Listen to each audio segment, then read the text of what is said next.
Hey, it's Bill, and you're tuned into Three Questions and a Song, the podcast where I ask three questions and you get to learn about a song. Pretty simple premise. With me tonight are Jeff and Jozey from Jozey and the Corruption. It's probably the only time you're going to get lead in on that band, right? Right, Jeff? Correct. Yeah, he has to stand in the background. He's the D band anyway. Well, if you look in the picture behind me, he is in the background. So you guys are out of Akron, is that correct? Correct. Yes. And what genre would you classify yourselves as? Cock rock. Am I allowed to say that? I'm sorry, man. No, you're good. It's just that other word. Yeah, dirty, filthy rock and roll. So I have three questions ready for you, and I did share them with Jozey. I don't know if Jozey shared them with Jeff. Of course not. I didn't have a chance. He just walked in. Well, there's also that bonus question that we That's right. didn't tell him about either. Okay, so without further ado, we're going to do the normal thing. We're going to just fly through this. Okay. So my first question for you guys is, as soon as my computer decides to start working for me, there it goes. What is the strangest thing that has ever happened to you on stage? In this band or in any band? Any band. I got into a just short of a fisticuff fight with a lead singer in a band I was in called Half Cock because I didn't play the intro to You Shook Me All Night Long right. And he stopped the show and said, we're going to sit here until Jozey gets it right. Oh. So instead, I unplugged myself and wrapped all my gear up, and the rest of the band walked off stage.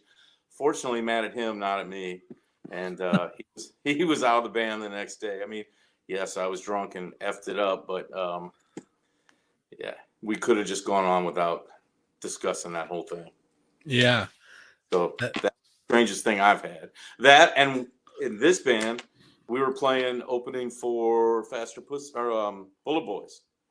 Oh yeah. And we hit the song. We were playing our cover. We always end the show with a cover, and we were doing American Band, and we hit the first chorus to American Band, and the power on the entire block went out. Oh. And they said that it was because we were rocking too hard. Did the Bullet Boys get to play? Yeah. Yeah, they got it back. They fixed it. Yep. How about you, Jeff? The strangest thing that's ever happened to me really is back, man, a long time ago in '99, I played in a punk band called the Pimps. And we got into a stage fight, actually. This band that opened for us, they kept being like total jerks, throwing stuff on stage while we were playing, and they threw something, hit our drummer, and our drummer threw a drumstick back at the guy out in the audience and hit him. So he rushed the stage. He was gonna go after our drummer, and I took my bass off and I hit him in the face with it. Came on stage, man. So. Did that end it or escalate it? It escalated. It got even worse after that. Yeah. Punk rock, man. But, it might have ended it for that one guy. It did. Yeah. It hurt his face pretty bad. I felt kind of bad afterwards, but I thought he was gonna, do something pretty drastic to our drummer. So. So question 2, this rapid fire. Right on.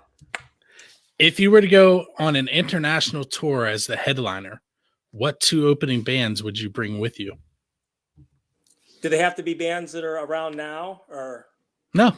It could be anybody. It could be anybody, except John Lane because he makes a lot of noise on stage. Somebody scream! Yep, that noise. I harass him about that all the time.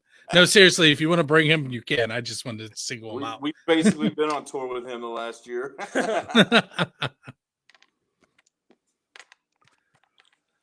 Go ahead, Jeff. For me, it would be the Ramones.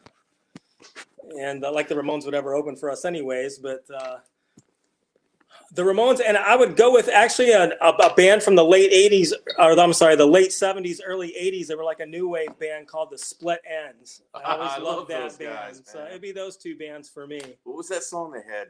I don't Oh, no. know. That's right. Sometimes And then I get frightened. And then they had that song about history Yes, never repeats. Yeah, that's the band. Yeah, those guys were bad. That's my two bands. Madness was around when Yeah, they were out, man. That's a great band too. If I could take two, I would take the Brides of Destruction, and there was another band that George Lynch had, who's my favorite guitar player. He had a band called Souls of We, and I would take those two bands. They would fit in well with us. Cool.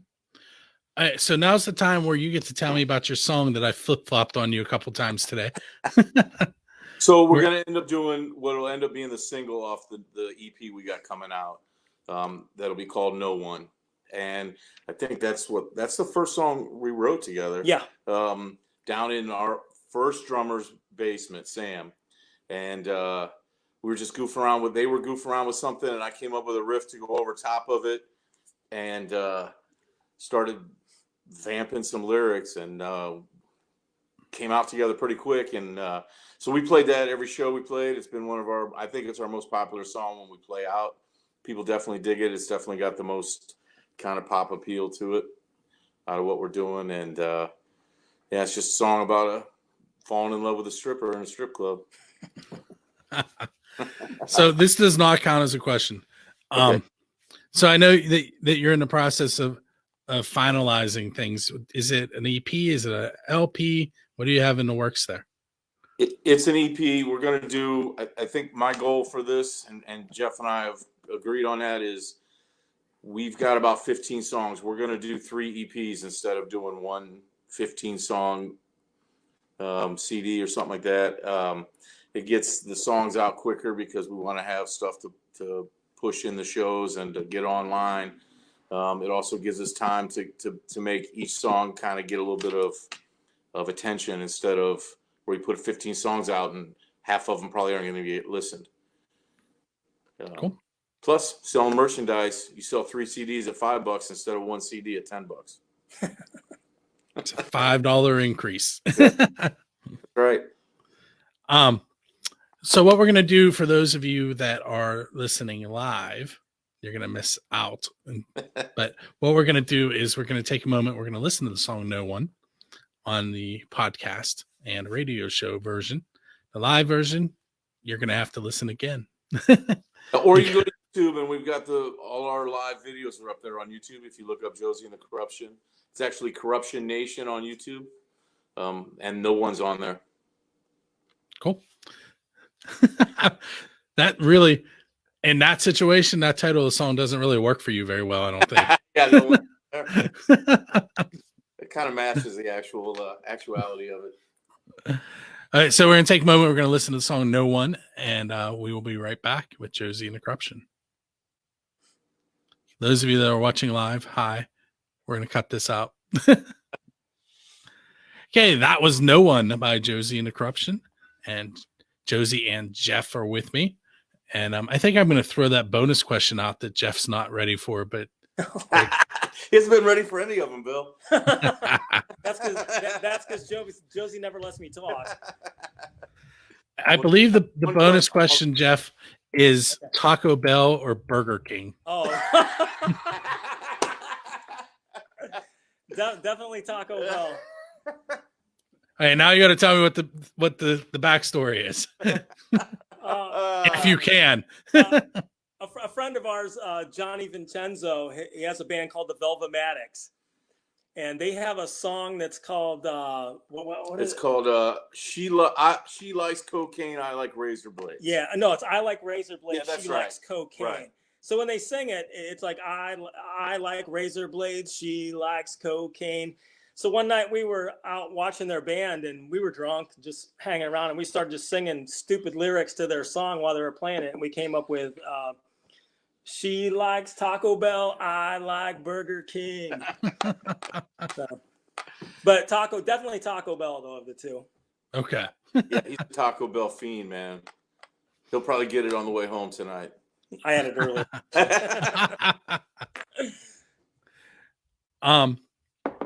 So at this time, I'm going to have Brady Novotny ask you guys a question, which I'll edit in later. But Right. his question is, how have you guys remained creative during the quarantine?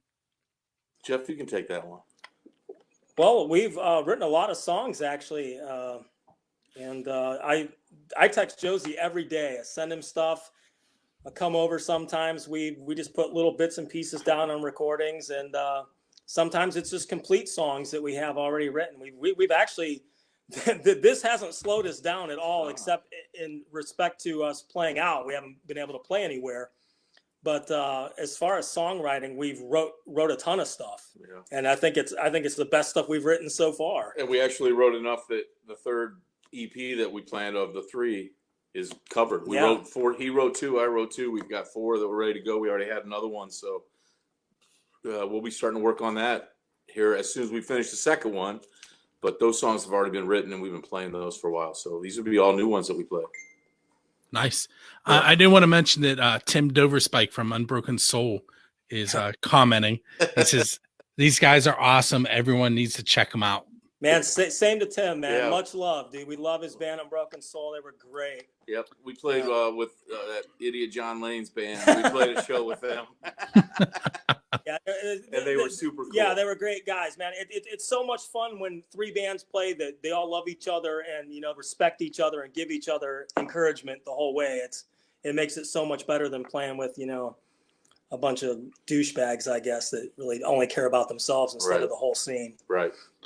So coincidentally, this show goes out on the 1st and the 15th of every month. Mm-hmm. So this episode will be the 15th, which is Friday.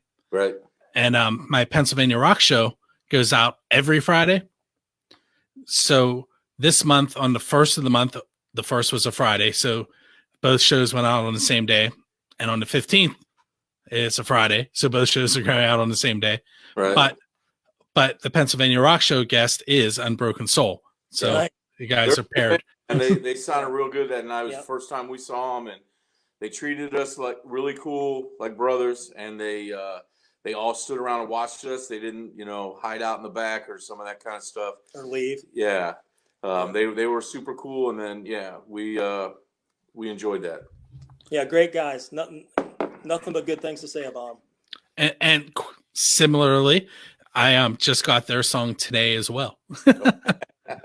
Because they were waiting for it to get finished. Well, ours will not be the finished version, but it will be a really good version. I promise that. Cool. We're working with a producer named Paul LeBlanc out of Canada. I'm recording everything here. I have a studio down at my house, Colt One Studios, and we're recording everything down there. And then he's helping mix and master everything for us. And he's doing it because he likes us. He likes the band. He likes the songs. And he's a cool guy. He's doing it for nothing other than I promised to start getting his name out there and stuff. So cool. So the next band that comes on this show on June 1st, I'm pretty sure you guys are familiar with. It's Shock Frenzy. Yeah. And your job is to ask a question of them. So my question for Shock Frenzy is, how intimidating is it to follow Jozey and the Corruption on stage? No, I'm kidding. Seriously. It's great. Jeff was the only one that didn't know that was coming. Seriously, they've been around 12 years. So I guess my question for them was how with lineup changes and all the stuff they've been through for 12 years, how do they keep the creative process fresh for them? How do they go about writing new songs and how do they handle that? Cool. So now you guys are stuck listening to this episode and the next one so you can get the answer to your question. We have to listen to that, yeah. I'm sure I'll hear from Andrew tomorrow. Or does his interview, I guess. All right, last thing I need from you guys is for you to market yourselves a little bit. Tell us where we can find you, and once those EPs are done, how we can get a hold of them. So we have Jozey and the Corruption on Facebook. We have Jozey and the Corruption. We're on the same on Instagram, and on Twitter we're just Jozey Corruption. So we have all those going. We're building our website that'll be out probably in June or July.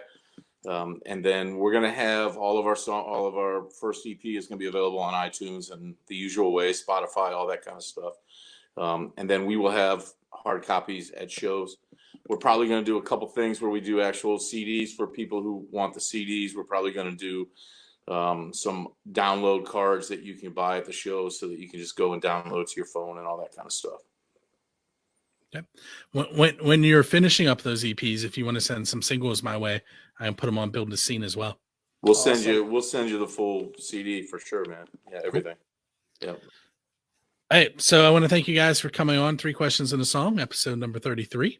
Thanks for having us. Appreciate Number it. 33. I Can't see it, but there they Good. Try and show it off. Get out of there. I can't get them both in there. Yeah, we got it. Yeah, we had that conversation. 33 was my hockey number 2. It's episode 33, and it's tattooed on him. So this was meant to be. Yes, it was. Are you a big hockey fan? Oh, I've played deck hockey since I was 14. Wow. I haven't played in 3 years, but let's see, 14 to 40. Was that 26 years I played? Wow. And I met both of the Pittsburgh Penguins' first 2 Stanley Cup teams, except for Ken Reggett. Met everybody on the team except for him. That's cool. That's going to change though, because he owns a venue in Pittsburgh. So I'm going to make a point to go to his venue and tell him that he was the last person I had to meet. That's awesome, man. Our drummer's from Detroit. He's a Red Wings fan. My brother went to Detroit when the Penguins were playing the Red Wings in the finals, and someone threatened to kill him because he had a Penguin jersey on. So, Sports. Yeah, that's awesome.